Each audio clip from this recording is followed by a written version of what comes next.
নমস্কার, আপনাদের সকলকে স্বাগত জানাই। জিও এয়ারটেলের দাম বাড়াতেই জলের দামে ডেটা দিচ্ছে বিএসএনএল। সৌজন্যে কি টাটা? জুলাই মাসের শুরুতেই ধাক্কা দিয়েছে টেলিকম সংস্থাগুলি। রিলায়েন্স জিও থেকে শুরু করে এয়ারটেল, ভোডাফোন আইডিয়া তাদের ট্যারিফ বাড়িয়ে দিয়েছে। 3রা জুলাই থেকেই সমস্ত গ্রাহকদের মোবাইল রিচার্জের জন্য অতিরিক্ত খরচ বহন করতে হচ্ছে। তবে যেখানে বাকি টেলিকম সংস্থাগুলি তাদের রিচার্জের দাম বাড়িয়েছে, সেখানেই ধামাকা অফার দিয়েছে বিএসএনএল।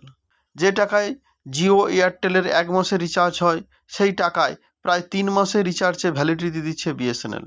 চলতি মাসের শুরু থেকেই রিচার্জ ট্যারিফ বাড়িয়েছে জিও, এয়ারটেল, ভোডাফোন আইডিয়া। তবে সরকারি টেলিকম সংস্থা বিএসএনএল তাদের রিচার্জ প্ল্যানে কোনো পরিবর্তন আনেনি। ফলে অনেক গ্রাহকই, বিশেষ করে যারা একাধিক সিম ব্যবহার করে, তারা জিও এয়ারটেল কানেকশন ছেড়ে বিএসএনএলের কানেকশন নিচ্ছেন। বিএসএনএলের ট্যারিফ, যেখানে মোটামুটি 250 টাকায় 1 মাসের ভ্যালিডিটি দেয় বাকি টেলিকম সংস্থাগুলি, সেখানেই একই মূল্যে প্রায় 3 মাসের ভ্যালিডিটি দিচ্ছে বিএসএনএল। 249 টাকায় রিচার্জে মিলছে 45 দিনের ভ্যালিডিটি। কি থাকবে এই রিচার্জ প্ল্যানে? দৈনিক 2 জিবি করে ডেটা মিলবে, পাশাপাশি 100টি SMS ও ফ্রি কলিংয়ের সুবিধাও পাওয়া যাবে। বাকি সংস্থাগুলির সঙ্গে পার্থক্য কোথায়? যেখানে 249 টাকায় 45 দিনের ভ্যালিডিটি দিচ্ছে বিএসএনএল, সেখানে এয়ারটেল তাদের 209 টাকার রিচার্জের প্ল্যানের দাম বাড়িয়ে 249 টাকা করেছে। এতে প্রতিদিন 1 জিবি করে ফ্রি ডেটা মিলবে, ভ্যালিডিটি মাত্র 28 দিনের।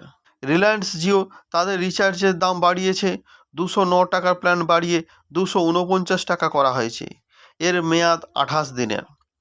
দৈনিক 1 জিবি করে ডেটা, 100টি ফ্রি SMS ও ফ্রি কলিংয়ের সুবিধা মিলবে।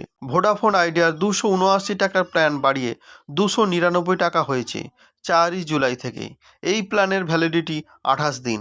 দৈনিক 1 জিবি করে ডেটা ও ফ্রি কলিংয়ের সুবিধা পাওয়া যাবে। যেখানে বাকি টেলিকম সংস্থাগুলি তাদের ট্যারিফ বাড়িয়েছে, সেখানে গেম চেঞ্জার হতে পারে বিএসএনএল এই প্ল্যান। এর কারণ হলো, বহু মানুষই এখনও সস্তা রিচার্জ প্ল্যান খোঁজেন। টাটার সঙ্গে চুক্তি প্রসঙ্গত, সম্প্রতি টাটা গ্রুপের সঙ্গে 15,000 কোটি টাকা চুক্তি হয়েছে বিএসএনএল। এই চুক্তির অধীনে টিসিএস 4টি ডেটা সেন্টার তৈরি করবে। দেশ জুড়ে বিএসএনএল 4G কানেক্টিভিটি পৌঁছে দেওয়ার কাজ করবে টিসিএস। 1000 গ্রামে কানেক্টিভিটি ছড়িয়ে দেওয়ার লক্ষ্য বিএসএনএল। তো ভিডিওটি ভালো লাগলে অবশ্যই লাইক, কমেন্ট, শেয়ার করবেন এবং চ্যানেলটি সাবস্ক্রাইব করবেন। সবাই ভালো থাকবেন, সবাইকে ভালো রাখবেন। জয় হিন্দ, বন্দে মাতরম।